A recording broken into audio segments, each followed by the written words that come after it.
plugging it in. It's going through initialization.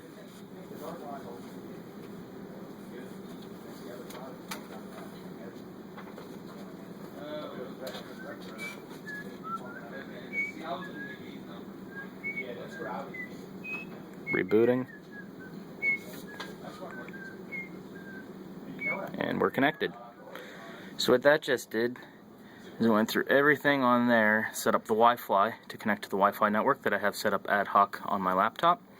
And it's currently running, as you can see the system running. It's collecting data. That is the motion sensor that we created.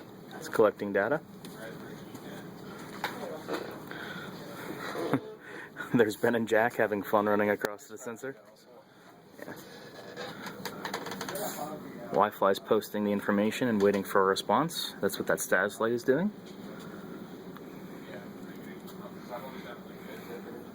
As you can see, we got a HTTP valid request. There's the information posted by the sensor right here. And you can see on the web server we have new data.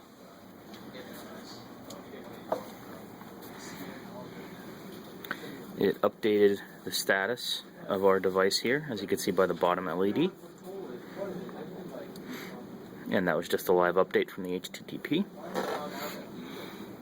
As you can see, now we have more data on the web server.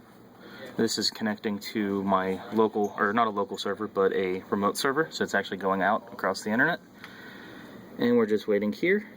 So now we're getting a request from the Wi-Fi, posting the data.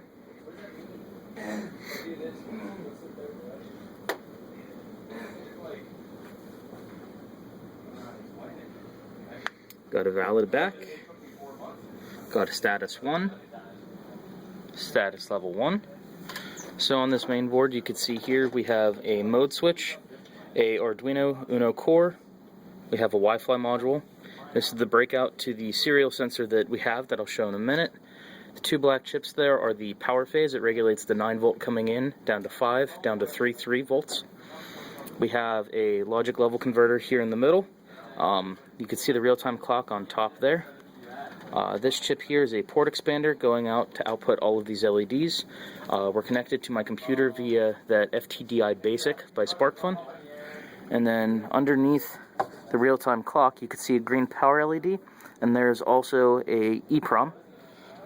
All of that runs mostly on I2C, if not serial. And now I'm coming across to look at the sensor. Okay, so the main chip here is a Microchip PIC18F1320. It's a 8-bit microprocessor from Microchip. The two LED statuses show that it's green on one ray and then red on the other direction. It flashes both of them for half a second when the main board is downloading the count data. And each sensor is a IR distance sensor from Sharp. What range do they have? From 15 centimeters to 150 centimeters. So around anywhere from a couple inches to about 5 feet. And then the enclosure it's mounted on? That's an aluminum milled enclosure. And the circuit itself is soldered onto a perf board from SparkFun. Going back over to the main board, contributions, Ben Kisley, right? Kisley made the software library for the Wi-Fi. The sensor over there was created and programmed by Jack. I made the main board myself, and I wrote most of the integration code. On top of that, I did the web server aspect. As for future plans, we plan on implementing more features and more data to actually be posted to the internet to make this device even more customizable.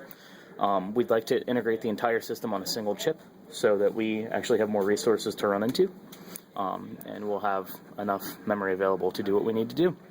That is our ECE embedded project for 1160, and there's Jack, there's Ben, and me.